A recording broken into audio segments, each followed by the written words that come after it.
These days, the rivers around Winnipeg are experiencing very high water levels and a lot of debris. Our Tara Lopez is out on the river this morning, standing by with a member of the River Patrol. Good morning, Tara. Good morning, Nicole. Yes, we are out on the river and we are joined by a Winnipeg police constable who's also on the River Patrol. His name is Ray Dumont. Thank you so much for joining us today on CTV Morning Live. Thanks for having us.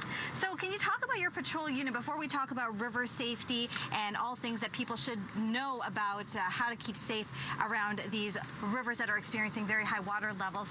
Tell us about your team. Sure. The River Patrol unit is a unit that's part of the traffic division for the Winnipeg Police Service. We report to an inspector there.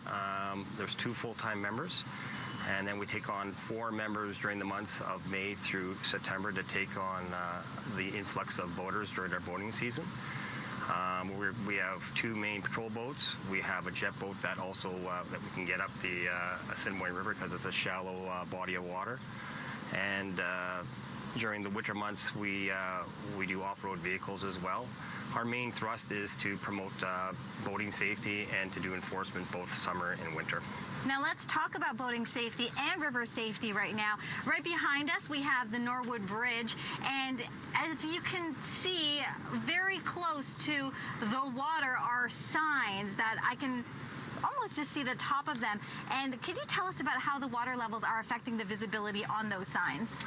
Well, our speed signs are almost, for the most part, underwater because of the high water levels that we're seeing this year. So it's a problem, and that's just one problem.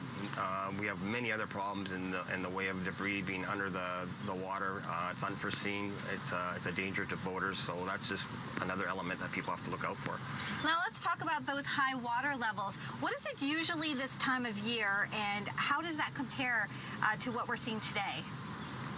Well, the high water levels are something that we've dealt with in the past, but it's a little bit abnormal this year. We've seen the water level come up, come back down again, and then again it's come back up. So what's happened is that we've closed all our boating facilities, our launches that is, to ensure that no one has any types of accidents while they're out on our waterways.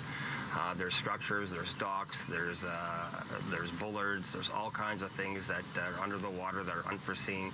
I've been on the water here for 30+ years. I kind of know where they are, but I don't know exactly where they are.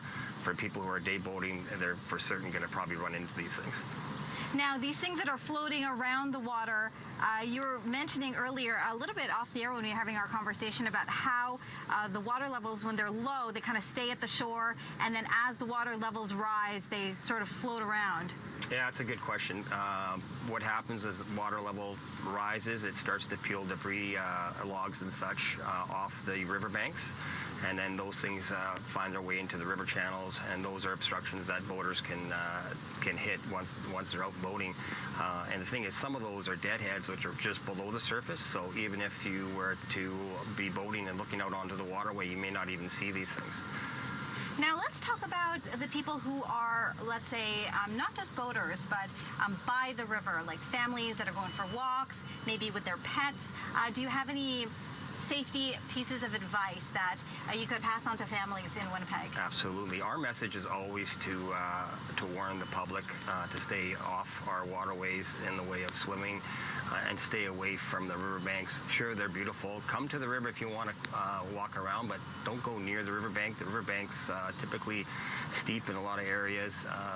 It's muddy, it's slick. You can find yourself into a situation real quick where you fall into the water, and with these current conditions, you can find yourself down the river in a matter of seconds. Now, if someone does fall into the water, what should we be doing? Is there like a obviously if they're a good swimmer, then that would be great, but if they were not that skilled, is there anything that they could do to save themselves? Well, try to keep your head above water. Don't panic. Try to exit the water by just swimming towards the shore. With the current, you're going to find yourself, quite a ways distance from where you went in. And then just try to get out.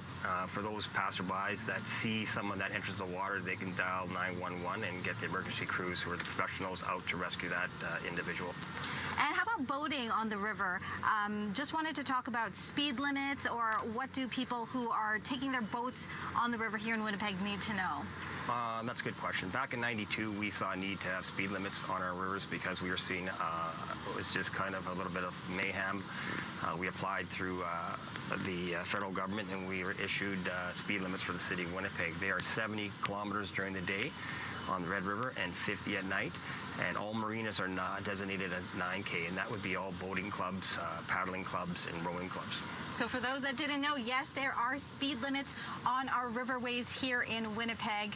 Thank you so much for speaking with us, Ray Dumas. He is the River Patrol Officer here in Winnipeg. We really appreciate your time today.